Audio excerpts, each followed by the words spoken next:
নমস্কাৰ, মোৰ নাম শ্ৰীমতী মালতী কৰ্মকৰ। মই উত্তৰ কমলবন্ধা গাঁও পঞ্চায়তৰ নিবাসী হয় আৰু আমাৰ উত্তৰ কমলবন্ধা গাঁও পঞ্চায়ত মহোদয় আৰু বিধায়কক মই সকলোকে ধন্যবাদ জনাইছোঁ যে আমাৰ এনেকুৱা এখন ধুনীয়া কলনী এখন বনাই দিছে আৰু ইয়াত পানীৰ সুবিধা, লেট্ৰিন বাথৰুমৰ ধুনীয়াকৈ সুবিধা কৰি দিছে আৰু বাহিৰত চলাৰ লাইট দিছে যাতে ৰাতি আমি একো অসুবিধা নাপাওঁ।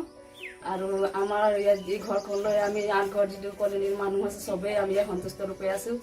আৰু আমাৰ যিখন পুৰণা ঘৰ আছিলে সেইখন পানী পৰিছিলে আৰু তাত আমি থাকিবলৈ অসুবিধা পাইছিলোঁ। ইয়াত আহি আমি বহুত ভাল পাইছোঁ আৰু যে চৰকাৰক আমি ধন্যবাদ জনাইছোঁ।